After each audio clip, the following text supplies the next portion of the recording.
Hello students, welcome to ePathshala. I am Amitabh Dwivedi, Associate Professor of Public Administration in DAV College, Chandigarh. The Office of Comptroller and Auditor General is considered to be one of the most important offices in a democracy. This is because the work of executive and legislature is not segregated properly, and even though legislature is considered to be supreme, yet the executive, because of its majority in the parliament, makes the legislature dance to its tune. Moreover, the presence of whips do not allow the legislators to speak their mind. In such circumstance, the office of Comptroller and Auditor General assumes importance, and it is because of its role that he is called the friend, philosopher and guide of Parliament. In the present module, we are going to learn about the Office of Comptroller and Auditor General of India along with its functions and role. The main objectives behind this module is to study the historical perspective of the Office of CAG, to understand its powers and functions, and to evaluate the significance of the office. The success of parliamentary democracy can be ensured only if there is an independent agency to ensure that the executive is spending the money in accordance with the manner prescribed by the parliament. In other words, the executive spends the money on items mentioned and approved in the budget. This because the Parliament does not have its own mechanism to ensure that the budget is executed in a faithful manner.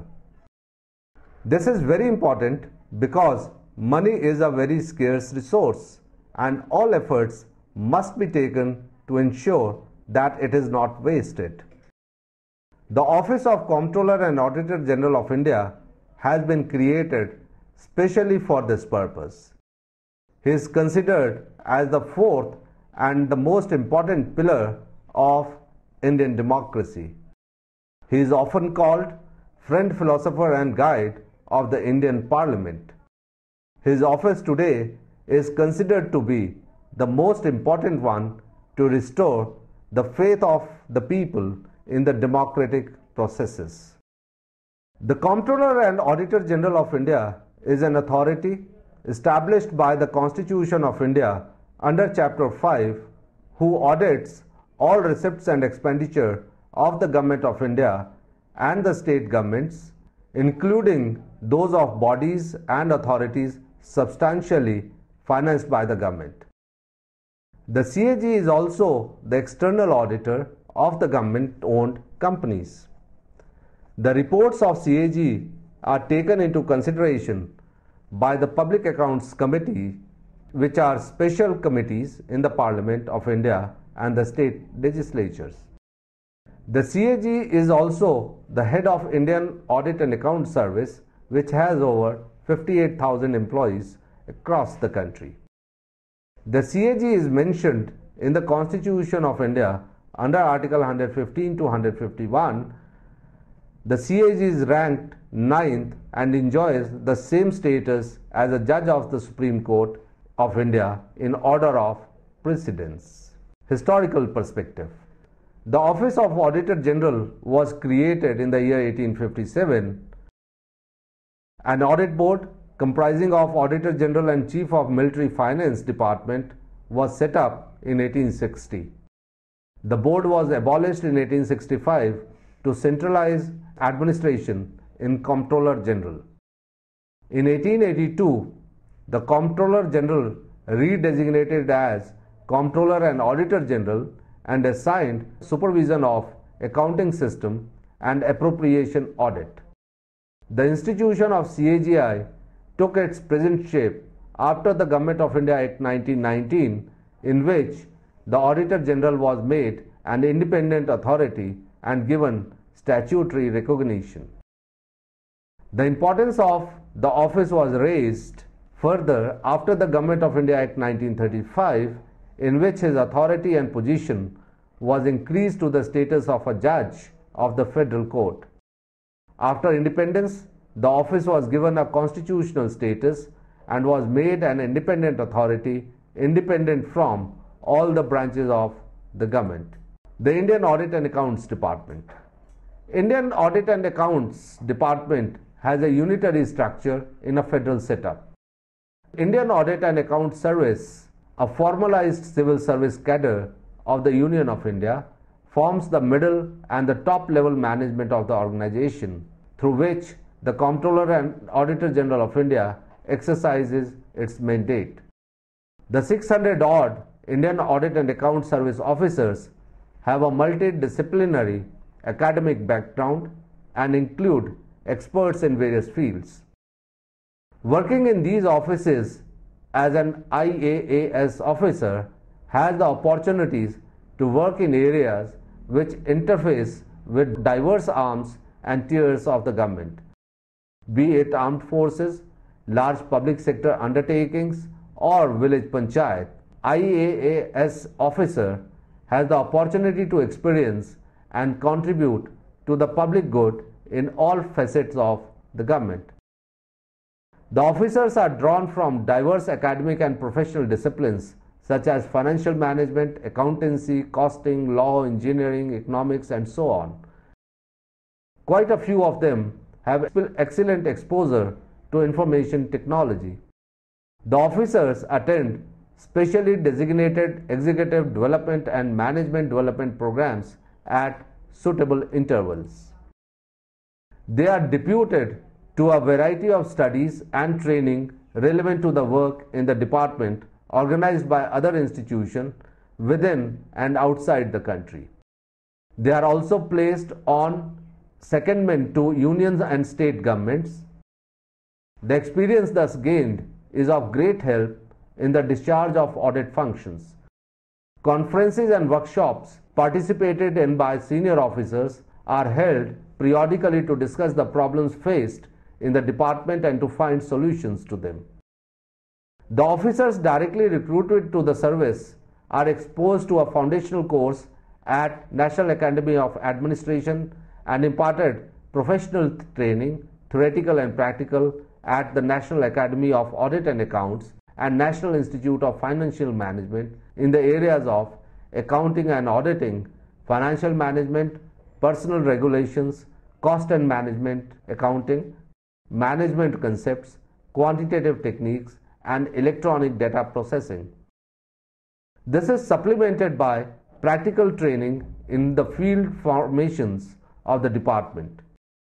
During this period, the officers are also required to qualify in 2 professional examinations conducted by the department. The officers promoted to the service also go through intensive orientation course. Organization of Indian Audit and Account Department.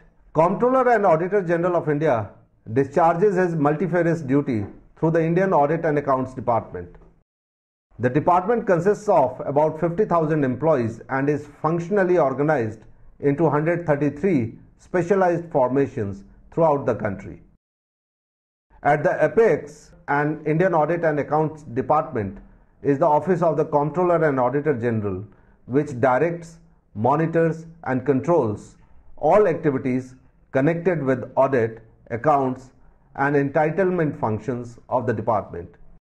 It is responsible for development of organizational objectives and policies, audit standards and systems, management of the manpower and material resources of the department, final processing and approval of the audit reports. For carrying out these responsibilities, it has been organized on a sectoral basis, and there are separate divisions dealing with accounts and entitlements: civil audit, railway audit, commercial audit, revenue audit, administration of cadres, training, strategic management, professional practices, inspection of field offices, IS and IT, etc. These divisions are headed by Deputy, Additional Deputy Controller and Auditor General and Principal Directors. The offices of Accountant General Audit are responsible for audit of all receipts and expenditure of the provincial governments and audit of provincial government companies, corporations and autonomous bodies. Office of the Principal Directors of Audit are responsible for audit of the activities of the federal government, including civil ministries and departments, overseas establishments, defense, Indian Railways, federal public undertakings, post and telecommunications. Offices of the Accountant General, Accounts and Entitlements handle the accounting and entitlement function of the provincial governments. The audit activities are divided into convenient groups headed by Deputy Accountants General, Senior Deputy Accountant General who report to the Accountant General. These officers are designated as Deputy Directors, Directors under the control of Principal Directors of Audit in respect of audit of federal government activities. The initial work of auditing as well as accounting and entitlement functions still remaining with the Comptroller and Auditor General is done in the various field formations of the organization by auditors, clerks and accountants under the guidance and supervision of Assistant Audit Officers and Assistant Accounts Officers, who are in turn supervised by Accounts Officer and or Audit Officers. Audit parties supervised by Audit Officers inspect the departmental offices and other organizations periodically and present inspection reports on their findings. To enhance audit skills and update domain knowledge of the officials, the training facilities of the department comprise of national level and regional level institutes. These include National Academy of Audit and Accounts, International Center for Information Systems and Audit, and newly set up International Center for Environment Audit and Sustainable Development. Appointment of CAG. The Comptroller and Auditor General of India is an authority established by Constitution of India under Part 5, Chapter 5. The CAG mentioned in the Constitution of India under Article 148 to 151. The CAG is ranked 9th and enjoys the same status as a judge of Supreme Court of India in order of precedence. According to Article 148 of the Indian Constitution, the CAG shall be appointed by the President on the same terms and conditions as that of the judge of the Supreme Court. Removal. The CAG shall only be removed from the office in like manner and on like grounds as judge of the Supreme Courts. Salary and allowances. He receives such salary and allowances as are prescribed by the Parliament by law from time to time. He is also entitled for a pension after retirement. The salary and allowances cannot be changed to his disadvantage during his tenure. Expenditure. All the expenditure of the office of CAGI shall be charged upon the Consolidated Fund of India. As such, these are passed without vote in the Parliament. Independence of the office or public restrictions. To secure the independence of this office and to ensure that it performs its functions without coming under any pressure, the Constitution has taken some extra steps. These are: number 1, he cannot take any employment under the government after his retirement. Number 2, all his expenditure shall be charged on the Consolidated Fund of India. Number 3, he can be removed only through the process of impeachment on the same grounds as that of a judge of the Supreme Court. And lastly, his salary, allowances, terms and conditions cannot be changed to his disadvantage. Power and functions of CAG. According to Article 148 to 151, his powers and duties are as follows. Number 1, to audit all the expenditure from the Consolidated Fund of India and of each state and union territory having a legislative assembly. Number 2, to ensure that the money which is shown to have been spent was legally available and applicable for the purpose for which it was meant. Number 3, to audit all the transactions of the union and the states relating to contingency fund. Number 4, to audit all trading, manufacturing, profit and loss and balance sheets and other subsidiary accounts kept in any department of the union or a state. Number 5, to audit receipts and expenditure of bodies or authorities substantially financed from union or state revenue. Number 6, to audit all the receipts of the union and states so as to ensure that all the rules and procedure have been duly observed. Number 7, to audit accounts of stores and stock kept in any office of the union or state. Number 8, to audit the government companies and statutory corporation. Number 9, to audit accounts of certain authorities or bodies on the advice of the President or the Governor of the state or Administrator of Union territories. And lastly, power to make regulations for carrying into effect the provisions of this Act insofar as they relate to the scope and extent of audit. Laying down the report. According to Article 151, Subclause 1 of the Constitution of India, every year the CAGI submits a report regarding the accounts of the Union to the President, who lays it before the Parliament for its consideration, which is done through Public Accounts Committee. According to Article 151(2) of the Constitution of India, he submits a report regarding the accounts of the state to the Governor of the state, who shall cause them to be laid before the legislature of the state. An analysis of the function shows that while performing the function, he follows the following approaches, which can be termed as the types of audit. Number 1, appropriation audit. This is the most traditional form of audit. In this approach, he ensures that the money spent by the government has been spent in accordance with the appropriation bill passed by the legislature. Number 2, regulatory audit. This is another conventional type of audit of the government.